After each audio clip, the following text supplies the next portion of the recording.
I want to ask you something very, very serious now. Bryce Mitchell, the Bryce Mitchell situation. How do we break this down in the aftermath of it all? This is big time stuff, and everyone, breathe, Chael, breathe.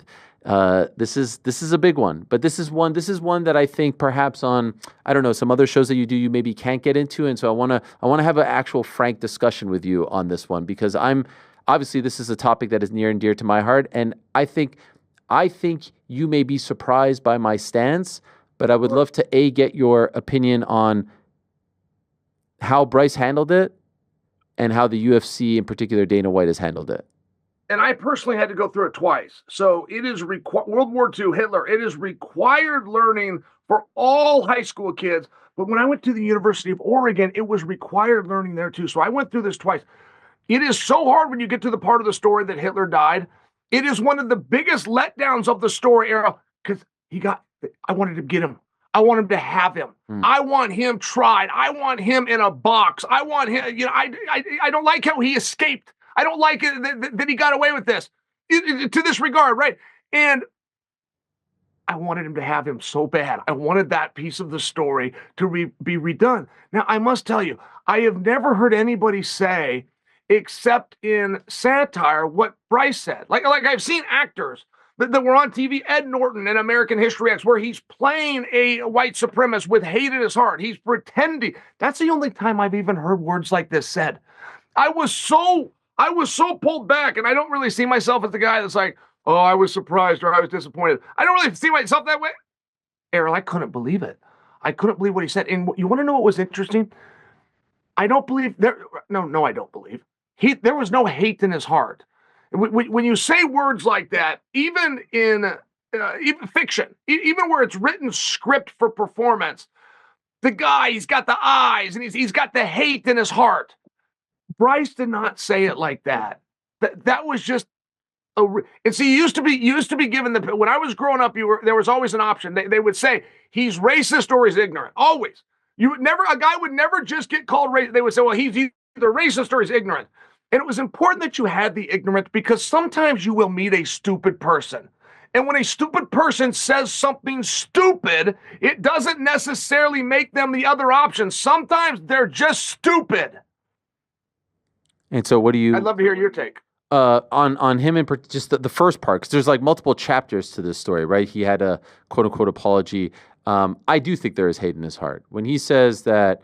Really? 100%. No. That would be hard. That would be hard to hear as a Jewish person in your spot. If you felt that, I'm sorry. That's probably that's fine. Please, go ahead. I won't interrupt. Go ahead. The interpretation is part of the discussion. I'm not offended by what he says, because I don't put any value on his opinion. So I don't look to Bryce Mitchell to be my sort of guiding light and moral compass. I know the history. I know who we are. I know what happened. I visited Auschwitz. I've been to Poland. I went to Treblinka. I went to Dachau. I know exactly what it is. I've met survivors, etc. And so when I hear him say things like, the only thing that Hitler wanted to do was rid the Jews of Germany, or rid Germany of the Jews because Jews were turning everyone gay. I mean, it's a nonsensical, stupid thing, and to me, it's evil, because you are siding with evil, and so I can't give him that pass. But what I would say is, I don't want Bryce Mitchell to get fired. I don't want him to get, in trouble or released or anything like that. I was surprised that Dana came out so forceful with his response, because over the last couple of years, he hasn't done that. So you can tell that he was somewhat bothered by this rhetoric. What I'm curious about is the decision to not do anything past that, because ultimately Dana likes to talk about freedom of speech, and he likes to say that in America you should be allowed to say whatever you want, including hate speech. And he's right. That is the Second Amendment. You cannot be arrested for saying stuff like Bryce Mitchell said. But as the owner and the president of a company, you can make the decision to say, I don't want my company to be associated with this type of rhetoric. I don't want the article on foxnews.com or CNN.com or the WashingtonPost.com to say UFC fighter Bryce Mitchell said X, Y, and Z about Hitler and the Jews. You can make that decision. And they have chosen not to make that decision, and they have chosen to say, you could say whatever you want here. Now, I think that's a calculated decision until it hits the bottom line and hurts the bottom line, meaning sponsors pull out, ESPN says we don't want to do business with you, or any other prospective broadcasters say we don't want to do business. They will allow this to continue to happen. And I also think, Chael, and I'm sorry for going long here, I think part of the reason why you don't, if you're the UFC, punish a Bryce Mitchell on Thursday is because then on Friday, Conor McGregor is dropping N-bombs, and if you punish Bryce on a Thursday, you got to then do something to Conor, and you don't want to do something to Conor because he's still the biggest draw, and so it's easier to just do nothing and hope that it doesn't affect the bottom line, and guess what? It hasn't, and so they will continue to allow this. It's a very interesting discussion, and I don't have like a final point. I don't have a thesis other than I'm just kind of reacting to what's happening in front of our eyes and somewhat new territory for us as MMA fans. I really appreciate that, particularly your last two sentences, because I find that with myself as too. I've got very strong opinions and very good observations of this, but I don't quite know my final analysis yet. Ariel, if you were to release Bryce Mitchell, Dana White can now do nothing with Bryce Mitchell. He wouldn't even speak to him again. There is a checks and balances in this, and so if you release a guy, which is the final straw. What have you really done? Did you punish him? Oh yeah, you bet you have. But what did you really do? And now you're letting him do other things, as opposed to if you have him, I suspect that he will be in classes for this. I've seen some things that have happened from gay slur standpoints, and fighters so many times think they can use this word that starts with an F and that it just means wimp. But it doesn't mean wimp, and it really hurts some people's feelings. But I will tell you, the UFC, even if quietly, every one of those guys that use that word started taking classes on it. They would donate some level of money, and there would be events. And I only share with you that while they don't ever talk about that, there is a checks and balances. Bryce Mitchell, whatever sponsors he had, partner, they're gone, and they're not coming back. I mean, there is some real fallout. Do you think so, Chael? Because I've seen a lot of support for him, if I'm being honest. I've actually seen, I don't know, maybe I'm looking in the wrong places. I've seen more support than criticism, to be honest. Yeah. And so I can imagine there's some like red-blooded, company out there that says this is the guy that we want representing us. So I don't actually know if there's that type of ripple effect for him. Sure. And yes, I think that you're looking in the wrong spot. Even the demographic that you laid up, like that Southern and that red-blooded that farmer, all vote red, and the red stands with Israel, not even a maybe. The red is the only one that's never blinked on that. I'm just sharing with you. Before we get too much of a political speech, I think you might have been looking in the wrong spots. Like this is going to be very detrimental to Bryce. Not to mention, Bryce could go lose a couple of fights and maybe still have a contract. He's not in that spot, whether Dana says it or not. Bryce steps out of line one time and gives him the reason to do it without blaming it on this. He's going to be telling his story walking, man. There are checks and balances here, whether the boss chooses to handle it publicly a certain way or not. He is not okay with what was said. That I can assure you. No, and it did seem authentic. Could I ask, in the early days, you remember Miguel Torres getting released, albeit for a week or so because of a very insensitive joke that he tweeted. You remember Frank Mir losing his Versus job because he said he was going to kill Brock Lesnar.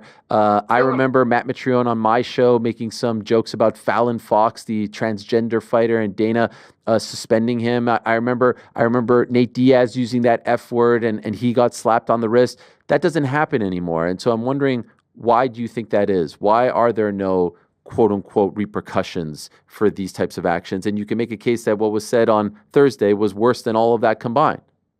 Well, and Ariel, in light of this, I mean, this is the final bar. Like, there's only a few things in life you can't say. There's a word that starts with an N. There's the word that starts with an F. I have never seen somebody, no matter how smart they were, dance around and then bring Hitler and the Nazis into it. I have never seen that happen. I got held after in class. You want to know what inspired me? I got held after in class one day. I was 20 years old. I was in my sophomore year. And I referred to somebody, and I called him a feminazi. And that was a word that was out there. Somebody was using, I think it was Rush Limbaugh, but somebody was using this term, this feminazi. And the teacher just after class, college is very different than high school where they sit you down or something like that. But he said, why don't you stick around? So I stuck around, and he was a Jewish guy, and he said, I heard you say a term, something Nazi earlier. I said, oh, yeah, feminazi. Yeah, I was proud of my word. And the person that I was upset with, the teacher was also upset with. We were upset at the same person. And he just very calmly, he said to me, do you know what the Nazis did? And I said, yeah. And he goes, do you think comparing that person to the Nazis is adequate? And I never said it again. I learned my lesson, right? There's something that happens in your life when you learn. And I'm only sharing for you, I'm not positive that the Wild West that it appears is going to last. I'm not positive of that. I think there is going to be something that is being put into place now that wasn't previously in place. And then where do you go from there? I don't know that you cut everybody or all of a sudden they don't get TV time or they don't get the opportunity. I'm not sure about that as far as being equitable. But we've had a number of other things all the way down to taxes and insurance and things that it turned out fighters didn't know. And there's classes for all that stuff now. And even though that doesn't get made public, man, all that stuff now has courses you take. What do you make of what's become of Connor? Every Can day. you appreciate what I just said? Can No, you appreciate that? I love everything about it. Yeah, I'm because it's hard, right? It's a hard. It makes people uncomfortable. It's hard, and I'm much like you. I don't have a final analysis. I can just tell you, I don't think they're actually looking the other way as much as it might appear. Yeah, I would like to think so. But again, I think sometimes people think that when I bring this stuff up and talk about it, it's because I want to see a Bryce Mitchell get punished. The only thing I would love to see happen to Bryce Mitchell, honestly, I would love for Bryce Mitchell to go to Poland and spend a day in Auschwitz and tell me afterwards if your research holds up.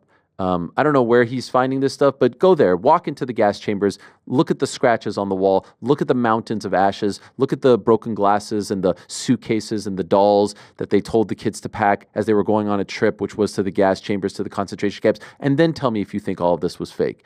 Tell me if you think all of this was made up. Tell me if you think these numbers are inflated. Thanks for watching this video. Before you go, if you haven't already, hit that subscribe button for us. Also, give us a thumbs up, leave a nice comment. These things go a long way. And while you're here, do check out the rest of the channel. We've got live shows and full interviews, clips, and a whole lot more. We're doing big things here, and we appreciate your support very much.